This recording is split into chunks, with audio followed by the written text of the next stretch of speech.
ನಮಸ್ತೆ. ಈಗ ಎಲ್ಲರಿಗೂ ಚಿಕ್ಕ ಮಕ್ಕಳಾಗಲಿ ದೊಡ್ಡವರಾಗಲಿ ಮಧ್ಯವಯಸ್ಕರಾಗಲಿ ಯಾರಿಗಾರ ಆಗಲಿ ಕಾಲು ನೋವು ಇರುವಂಥ ಸಮಸ್ಯೆ ಇದ್ದೇ ಇದೆ.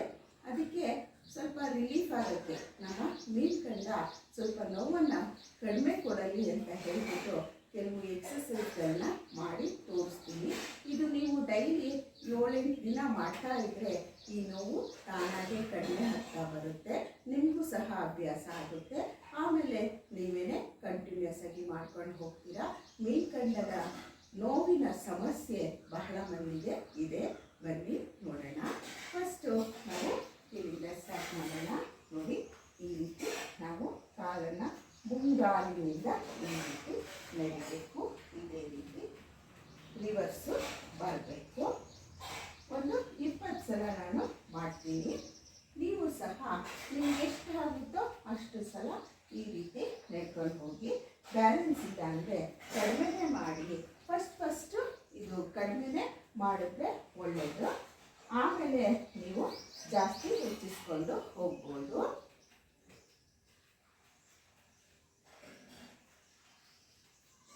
8,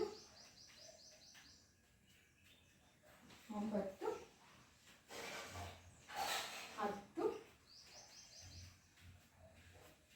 11, 12,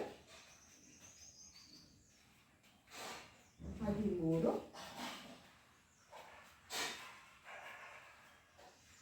14, 15,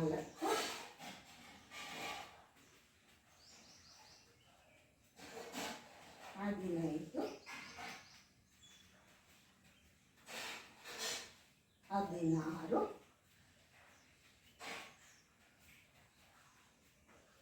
18,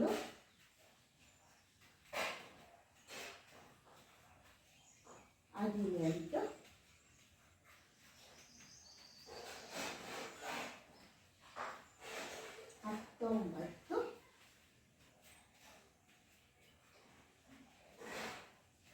20. ಈ ರೀತಿ ನೀವು 10 ಸಲ ಫಸ್ಟ್ ಮಾಡಿಕೊಂಡ್ರೆ ಸಾಕು. ನಾನು ಇದೊಂದನ್ನು ಮಾತ್ರ ನಿಮಗೆ 20 ಸಲ ಮಾಡೋದನ್ನು ತೋರಿಸಿದ್ದೀನಿ. ನೆಕ್ಸ್ಟ್ ಮಾಡೋದನ್ನು ನಾನು 10 ಮಾಡ್ತೀನಿ. ನೀವು 10 ಸಲ ಮಾಡಿ ಆಮೇಲೆ ಪ್ರಾಕ್ಟೀಸ್ ಆಗ್ತಾ 20 ಸಲ ಮಾಡೋಣ. ಓಕೆನಾ? ಬನ್ನಿ ನೆಕ್ಸ್ಟ್ ಎಕ್ಸಸೈಸ್ ತೋರಿಸ್ತೀನಿ. ಕಾಲು ನೋವಿಗೆ ಸೆಕೆಂಡ್ ಯಾವ ರೀತಿ ಮಾಡೋದು ಅಂತ ನೋಡ್ಕೊಳ್ಳಿ. ಇದು ನಾನು 20 ಮಾಡ್ತೀನಿ, ಆದರೆ ನೀವು 10 ಮಾಡ್ಕೊಳ್ಳಿ ಸಾಕು. ಆಮೇಲೆ ನೀವು ಪ್ರಾಕ್ಟೀಸ್ ಮಾಡ್ತಾ ನೀವು ಸಹ 20 ಮಾಡ್ಬೋದು. 20 ಮಾಡಿದ್ರೆ ಬೇಗ ನಮಗೆ ಎಫೆಕ್ಟ್ ಕೊಡುತ್ತೆ ಮತ್ತು ಪ್ರಾಕ್ಟೀಸು ಸಹ ಬೇಗ ಮಾಡ್ಕೋಬಹುದು. ನೋಡಿ, ಥರ ನಾವು ಹಿಮ್ಮಡಿಯನ್ನು ಎತ್ತಬೇಕು. 1, 2, 3, 4, 5, 6, 7, 8, 9, 10. 10, 9, 8, 7, 6, 5, 4, 3, 2, 1. ಇದು ನಮ್ಮ ಮೀನ್ಕಂಡಗಳಿಗೆ ಅಂದರೆ ಕಾಫ್ ಪೇಯ್ನ್ ಆಗುತ್ತಲ್ವಾ, ಆ ಪೇಯ್ನಿಗೆ ಇದು ತುಂಬ ಉಪಯುಕ್ತವಾದ ಎಕ್ಸಸೈಸ್ ಅಂತ ಹೇಳ್ಬೋದು. ಬನ್ನಿ 3ನೇ ಎಕ್ಸಸೈಸನ್ನು ಕಂಟಿನ್ಯೂ ಮಾಡೋಣ. ಇದೇ ಥರ ಇನ್ನೊಂದು ಎಕ್ಸಸೈಸು ಅಂದರೆ ಸೇಮು ಒಂದು ಕಾಲಲ್ಲಿ ಮಾಡೋ ಅಂಥದ್ದನ್ನು ಮಾಡೋಣ. ನಿಮಗೆ ಏನಾದರೂ ಬ್ಯಾಲೆನ್ಸ್ ಬೇಕು ಅಂದರೆ ಬ್ಯಾಲೆನ್ಸನ್ನು ಮಾಡಿಟ್ಕೋಬಹುದು. ನಾನು ಈ ಸೈಕಲಿತ್ತು ಅದನ್ನೇ ಇಟ್ಕೊತಾ ಇದ್ದೀನಿ. ನೋಡಿ, ಈ ರೀತಿ ಫೋಲ್ಡ್ ಮಾಡಿ 1, 2, 3, 4, 5, 6, 7, 8, 9, 10. ಈ ರೀತಿ ನಿಮಗೆ ಆದರೆ ಮಾಡಿ, ಇಲ್ಲ ಕಾಲಲ್ಲೇ ನೀವು ಮಾಡಿ ಪರವಾಗಿಲ್ಲ ಕಾಫ್ ರೈಸನ್ನು. ಇವಾಗ ಈ ಕಡೆ ನಾನು ಬ್ಯಾಲೆನ್ಸ್ ಮಾಡ್ತೀನಿ, ಬಲಗಡೆ ಕಾಲನ್ನು ಕಾಫ್ ರೈಸ್ ಮಾಡ್ತಾ ಇದ್ದೀನಿ. 1 2 3 4 5 6 7 8 9 10. ಇದು ನೀವೇನಾದರೂ ಆಧಾರವಾಗಿ ಇಟ್ಕೊಂಡೇ ಮಾಡಬೇಕು. ಗೋಡೆ ಹತ್ರ ಮಾಡಿ, ಇಲ್ಲಾಂದರೆ ಚೇರ್ ಇಟ್ಕೊಳ್ಳಿ. ನಾನಿಲ್ಲಿ ಹತ್ತಿರ ಸೈಕಲ್ ಇಟ್ಟು ಅದಕ್ಕೆ ಸೈಕಲ್ ಇಟ್ಕೊಂಡು ಮಾಡಿದ್ದೀನಿ.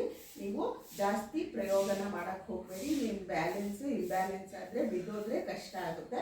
ಅದಕ್ಕೆ ನೀವು ಯಾವತ್ತೂ ಆಧಾರವಾಗಿ ಇಟ್ಕೊಂಡೆ ಏನಾದರೂ ಸಪೋರ್ಟ್ ತೊಗೊಂಡೆ ಈ ಎಕ್ಸಸೈಸನ್ನು ಮಾಡಿ. ಓಕೆ, ಬನ್ನಿ ಮುಂದಿನ ಎಕ್ಸಸೈಸ್ಗೆ ಹೋಗೋಣ. ಎಕ್ಸಸೈಸು ನಿಂತ್ಕೊಳ್ಳಿ, ಗಟ್ಟಿಯಾಗಿ ನಿಂತ್ಕೊಳ್ಳಿ. ಈಗ ಶುರು ಮಾಡೋಣ. ನೋಡ್ಕೊಳ್ಳಿ ಕಾಲನ್ನು. 1 2 3 4 5 6 7 8 9 10 10 9 8 7 6 5 4 3 2 1. ನಮಗೆ ಫಸ್ಟ್ ದಿನ 20 ಮಾಡಿದ್ರೆ ನಿಮಗೆ ನೋವಾಗುತ್ತೆ. ಅದಕ್ಕೆ 10 ಸಲ ಮಾಡ್ಕೊಳ್ಳಿ. ನೆಕ್ಸ್ಟ್ ಹೋಗ್ತಾ ಹೋಗ್ತಾ ಪ್ರಾಕ್ಟೀಸ್ ಆಗುತ್ತೆ. ನೆಕ್ಸ್ಟ್ ಮಾಡೋಣ ಬನ್ನಿ.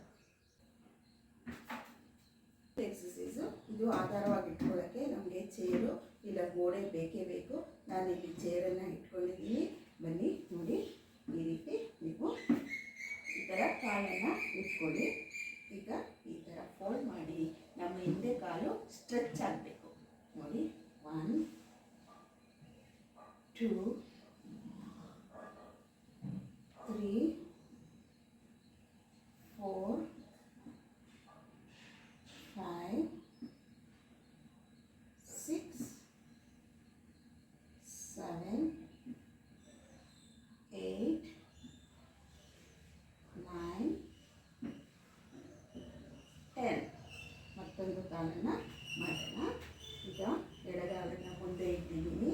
ಇದೇ ಥರ ಹಿಂದೆಗಾಲು ಸ್ಟ್ರೆಚ್ ಆದರೆ ನಮ್ಮ ಮೀನ್ಕಣ್ಣಗಳಿಗೆ, ಕಾಫ್ ಮಸಲ್ಸ್ಗೆ, ತೊಡೆಗೆ ಎಲ್ಲ ಎಕ್ಸಸೈಸು ಚೆನ್ನಾಗಾಗುತ್ತೆ. ಬನ್ನಿ. 1 2 3 4 5 6 7 8 9 10. ಈ ರೀತಿ ನಿಧಾನವಾಗಿ ನಾವು ಎಕ್ಸಸೈಸ್ಗಳನ್ನ ಮಾಡಬೇಕು. ಆಗಲೇ ನಮ್ಮ ಮಾಂಸಖಂಡಗಳಿಗೆ ಎಕ್ಸಸೈಸು ಎಫೆಕ್ಟನ್ನು ಕೊಡೋದು. ಬನ್ನಿ ನೆಕ್ಸ್ಟ್ ಎಕ್ಸಸೈಸನ್ನು ಮಾಡೋಣ. ಇನ್ನೊಂದು ಎಕ್ಸಸೈಸು ಚೇರಿನ ಸಹಾಯದಿಂದ ಇಲ್ಲ ಗೋಡೆಯ ಸಹಾಯದಿಂದ ಮಾಡಬಹುದು. ಬನ್ನಿ ನೋಡೋಣ. ನೋಡಿ, ಈ ರೀತಿ ಇಟ್ಕೊಳ್ಳಿ. ಬ್ಯಾಲೆನ್ಸು ಕರೆಕ್ಟಾಗಿರಲಿ. ಈ ರೀತಿ ಮಾಡಿ. 7 8 9 10 11 12 13 14 15 16 17 18 19 20. ನೋಡಿ, ಈ ರೀತಿಯೂ ಸಹ ನಮ್ಮ ಕಾಫ್ ಮಸಲ್ ಪೇನನ್ನು ಕಡಿಮೆ ಮಾಡ್ಕೋಬಹುದು. ಇಷ್ಟು ಎಕ್ಸಸೈಸನ್ನು ಸದ್ಯಕ್ಕೆ ನೀವು ಪ್ರಾಕ್ಟೀಸ್ ಮಾಡ್ಕೊಳ್ಳಿ. ಮುಂದೆ ಯಾವ್ಯಾವ ಎಕ್ಸಸೈಸ್ ಇರುತ್ತೆ ಕಾಫ್ ಮಸಲ್ ಹೋಗೋಕ್ಕೆ ಅದನ್ನು ನಾನು ಹೇಳ್ತಾ ಹೋಗ್ತೀನಿ. ಆಯಿತಾ? ಈ ವಿಡಿಯೋ ನಿಮ್ಗೆ ಇಷ್ಟ ಆಗಿದ್ದರೆ ಒಂದು ಲೈಕ್ ಮಾಡಿ, ಶೇರ್ ಮಾಡಿ, ಕಮೆಂಟ್ ಮಾಡಿ, ಸಬ್ಸ್ಕ್ರೈಬ್ ಮಾಡೋದನ್ನು ಮರಿಬೇಡಿ. ನಮಸ್ತೆ.